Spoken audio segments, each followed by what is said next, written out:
ಸಖತ್ ಖಾರ ಬಣ್ಣ ಮತ್ತು ರುಚಿ ಆಚಿ ಚಿಲ್ಲಿ ಪೌಡರ್. ರಾಜ್ಯ ರಾಜಕಾರಣದ ಮಹತ್ವದ ಟ್ವಿಸ್ಟ್ಗೆ ದಿನಗಣನೆ ಈಗಾಗಲೇ ಶುರುವಾಗಿದೆ. ನಾಳೆ ಬೆಳಿಗ್ಗೆ ಎಐಸಿಸಿ ಅಧ್ಯಕ್ಷ ಮಲ್ಲಿಕಾರ್ಜುನ್ ಖರ್ಗೆ ಅವರು ದೆಹಲಿಗೆ ವಾಪಸ್ ಆಗ್ತಾ ಇದ್ದಾರೆ. ನಾಡಿದ್ದು 28ರಂದು ಸೋನಿಯಾ ದೆಹಲಿಗೆ ವಾಪಸ್ ಆಗ್ತಾರೆ. ಸೋನಿಯಾ ಎಂಟ್ರಿ ಬಳಿಕ ಪವರ್ ಫೈಟ್ ಗರಿಗೆದರಲಿದೆಯಾ ಎನ್ನುವ ಪ್ರಶ್ನೆ ಎದುರಾಗ್ತಾ ಇದೆ. 29ರಂದು ರಾಹುಲ್ ಗಾಂಧಿ, ಸೋನಿಯಾ ಗಾಂಧಿ, ವೇಣುಗೋಪಾಲ್ ರವರು ಸಭೆಯನ್ನು ನಡೆಸುತ್ತಾರೆ.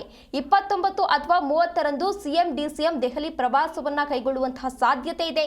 ಕಾಂಗ್ರೆಸ್ ನಾಯಕರ ಚಿತ್ತ ಹೈಕಮಾಂಡ್ ನಾಯಕರತ್ತ ಇದೆ. ಅಂದ್ರೆ ಹೈಕಮಾಂಡ್ ನಾಯಕರು ಏನು ತೀರ್ಮಾನವನ್ನ ಕೈಗೊಳ್ಳಬಹುದು ಎನ್ನುವ ಪ್ರಶ್ನೆ ಇದೇ ಸಂದರ್ಭದಲ್ಲಿ ಎದುರಾಗ್ತಾ ಇದೆ. ಎಲ್ಲ ಶಾಸಕರು ಈಗಾಗಲೇ ಸಾಕಷ್ಟು ಕ್ಯೂರಿಯಾಸಿಟಿಯಿಂದ ಕಾಯ್ತಾ ಇದ್ದಾರೆ. ಸಿದ್ದು ಡಿಕೆ ಕುರ್ಚಿ ಕ್ಲೈಮ್ಯಾಕ್ಸ್ಗೆ ಮುಹೂರ್ತ ಫಿಕ್ಸ್ ಆಗಿದೆ ಎನ್ನಲಾಗ್ತಾ ಇದೆ. ಸಂಜೆ ಬೆಂಗಳೂರಿಗೆ ಬಂದು ನಾಳೆ ಮಲ್ಲಿಕಾರ್ಜುನ್ ಖರ್ಗೆ ಅವರು ವಾಪಸ್ ಆಗ್ತಾ ಇದ್ದಾರೆ. ಅದಾದ ಬಳಿಕ ರಾಹುಲ್ ಗಾಂಧಿ ಹಾಗೂ ಸೋನಿಯಾ ಗಾಂಧಿ ಅವರ ಜೊತೆಗೆ ವೇಣುಗೋಪಾಲ್ ರವರು ಕೂಡ ಸಭೆ ನಡೆಸುವಂತಹ ಸಾಧ್ಯತೆ ಇದೆ. ಸಭೆಯನ್ನ ನಡೆಸಿ ಏನಾಗ್ತಾ ಇದೆ ರಾಜ್ಯ ರಾಜಕೀಯದಲ್ಲಿ ಅನ್ನುವ ವಿಚಾರದ ಬಗ್ಗೆ ಚರ್ಚೆಯನ್ನ ಮಾಡ್ತಾರೆ. ಈಗಾಗಲೇ ಇದೇ ವಿಚಾರಕ್ಕೆ ಸಂಬಂಧಪಟ್ಟಂತೆ ಮಲ್ಲಿಕಾರ್ಜುನ್ ಖರ್ಗೆ ಅವರು ಕೂಡ ರಾಜ್ಯಕ್ಕೆ ಆಗಮಿಸಿ ಶಾಸಕರ ಜೊತೆ ಸಭೆಯನ್ನ ಮಾಡಿದ್ರು. ಸಾಕಷ್ಟು ಶಾಸಕರು ಈಗಾಗಲೇ ಅವರನ್ನ ಭೇಟಿ ಮಾಡಿ ಹಲವಾರು ವಿಚಾರಗಳ ಬಗ್ಗೆ ಚರ್ಚೆಯನ್ನ ಕೂಡ ಮಾಡಿದ್ರು. ಇದೀಗ ಈ ಹೈಕಮಾಂಡ್ ನಾಯಕರು ಏನು ತೀರ್ಮಾನವನ್ನ ಕೈಗೊಳ್ಳಬಹುದು ಅಂತ ಎಲ್ಲರೂ ಕೂಡ ಕ್ಯೂರಿಯಾಸಿಟಿಯಿಂದ ಕಾಯ್ತಾ ಇದ್ದಾರೆ.